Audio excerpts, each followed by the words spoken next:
super passe, vraiment elle est splendide cette passe, elle arrive dans les pieds mais pile poil, malgré le défenseur expérimenté qui fait un tacle mais en vain, ce qui le met hors course pour la suite de l'action. Karim Benzema, on le voit bien, a demandé le ballon mais il ne l'a pas reçu, il a fait un appel, il a quand même attiré deux défenseurs dans sa direction.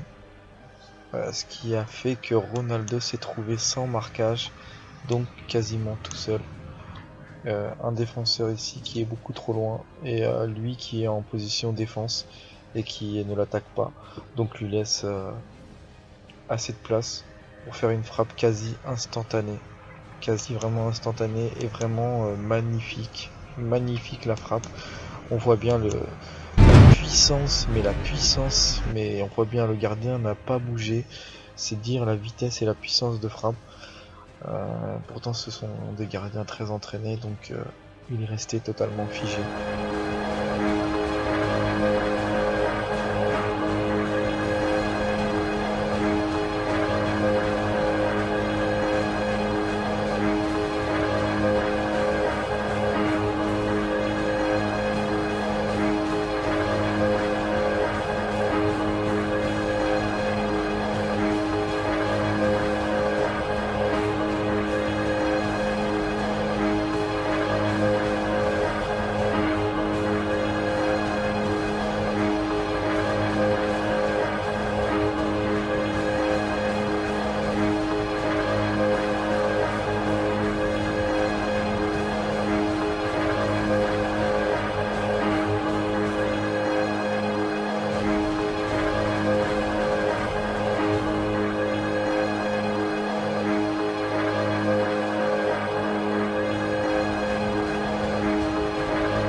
Très belle passe de Cristiano sur Benzema qui la contrôle bien.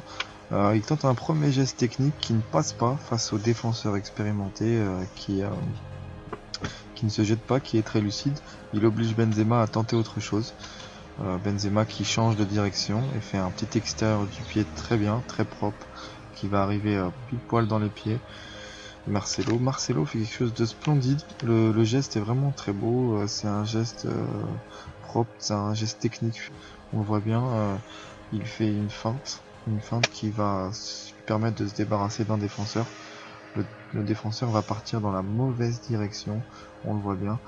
Il lui reste un défenseur à gérer. Très belle course du défenseur, très belle performance qui lui n'a pas fonctionné dans la feinte, donc a pu rester au marquage. On le voit sous un autre angle, la balle passe de très peu, elle passe sous la semelle du défenseur. Très belle performance des deux joueurs. Là, au ras du sol, quelque chose d'assez exceptionnel. Benzema se retrouve tout seul. Le défenseur a jugé bon de ne pas marquer Karim Benzema, donc c'est assez étonnant. Il n'a plus qu'à marquer. Le positionnement du gardien, je pense, c'est dû à la vitesse de jeu. L'attaque qui était tellement rapide n'a pas permis au défenseur de pouvoir faire quoi que ce soit.